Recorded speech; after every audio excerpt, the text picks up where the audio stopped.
जय श्री कृष्ण दोस्तों, हर हर महादेव। तो दोस्तों, आज के लिए आपका जानकारी है हवन के विषय के ऊपर। हवन क्या है और हवन क्यों हम करेंगे।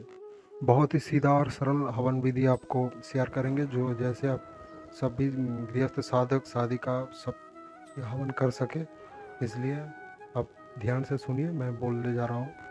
हवन एक ऐसी चीज़ है जिससे हम स्वर्गलोक और मर्त्यलोक में कनेक्शन हो सके, देवी देवता के साथ उन लोगों को शक्ति पहुंचा सके। हवन हवन से हवन के द्वारा ही आप ये सब काम कर सकते हैं। जब कोई साधक या साधिका घर में हवन करते हैं तो उसके घर में से नकारात्मक शक्ति भाग जाते हैं और घर में पॉजिटिव एनर्जी आ जाता है, वातावरण शुद्ध हो जाता है। तो इसलिए सभी को घर में हवन करना आवश्यक है। हवन करने के पश्चात आपका जो भी मनोकामना होता है वो पूर्ण हो जाता है और आपके देवी देवता प्रसन्न होते हैं, आपके घर में शांति का स्थापन होता है। तो ज़्यादा लंबा चौड़ा वीडियो को खींचूंगा नहीं, सीधा बता देता हूँ कि हवन आप पंच उपचार से ही कर सकते हैं। और लकड़ी, आप सूखे आम की लकड़ी ले लीजिए, एक अंडे पे अग्नि प्रज्वलित कर लीजिए। अब विधि बता रहा हूँ, ध्यान से सुनिए। पहले आम की लकड़ी से अग्नि प्रज्वलित कर लिया कपूर के सहायता से। उसके बाद हवन कुंड के चारों ओर 3 बार जल घुमा लीजिए और फिर अग्निदेव को आह्वान कीजिए कि हे अग्निदेव, मेरे देवी देवता के पास भोग पहुंचाने के लिए आप सहायता कीजिए, मैं आपको आह्वान कर रहा हूँ। उसके बाद पंचोपचार मिला लीजिए, जैसे गुड़, घी, तिल, जौ और चावल। ये एकदम सहज सरल विधि है दोस्तों। एक बार सुन लेंगे तो आप भी घर पे हवन कर सकते हैं। कोई भी ब्राह्मण बुलाने की ज़रूरत नहीं है। वैसे भी छोटा मोटा हवन करने के लिए ब्राह्मण को बुलाना आवश्यक नहीं है। तो इस पांचों चीज़ों को अच्छे से मिला लो। एकदम एक नंबर क्वालिटी का प्रोडक्ट होना चाहिए, जिसमें कोई कीड़ा या घून ना लगे हो, ऐसे चीज़।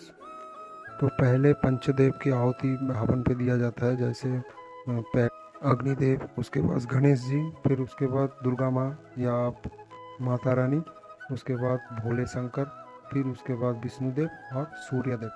आप पंचदेवता के 3-3 आहुति दे दीजिए। उसके बाद नवग्रह देवता की आहुति, जैसे आहुति का नाम जैसे ऐसे ले लीजिए, ओम अग्निदेवताय स्वाहा। दुर्गा माता के ओम दुम दुर्गाय स्वाहा। उसके बाद ओम गंगणपति स्वाहा और ओम शिवाय स्वाहा। ओम नमो भगवत वासुदेवाय स्वाहा। ओम सूर्य नारायण स्वाहा। फिर नवग्रह देवता की आहुति ऐसे दीजिए, ओम नवग्रह देवताय स्वाहा। अगर आपको कोई मंत्र पता नहीं तो ये हम कर सकते हैं, नहीं तो आप नवग्रह देवता का मंत्र को भी ऐसे आहुति दे सकते हैं।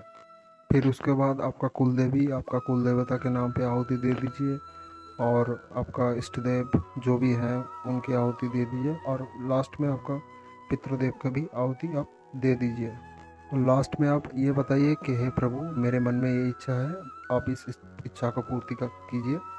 मेरे घर से जो भी नकारात्मक है वो लेकर चले जाइए और मेरे घर में पवित्रता लाइए। तो ये 1 सप्ताह करने के बाद ही आप धीरे धीरे आपको समझ में आ जाएगा कि हवन का शक्ति क्या है और हवन क्यों करना आवश्यक है।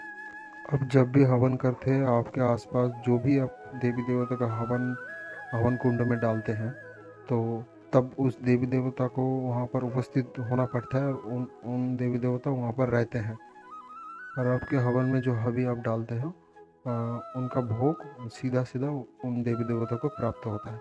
इसलिए सभी दोस्तों, सभी साधक साधिका घर पे हवन कीजिए। छोटा सा प्रयोग था। जो हवन विधि आपके साथ शेयर किया है वो छोटा मोटा हवन विधि है, जो आपके पास पूजा पाठ के बाद अब हवन कर सकते हैं छोटा मोटा। लेकिन जब बड़े हवन होते हैं तो उनका विधि विधान अलग होते हैं। ब्राह्मण बुला के आपको पूरे मंत्र से हवन करना पड़ता है। तो छोटा विधान है, विधि है। आप अकेले बहुत ही सरल विधि में आपको बताया। आज के लिए इतना ही। जय श्री कृष्ण, हर हर महादेव।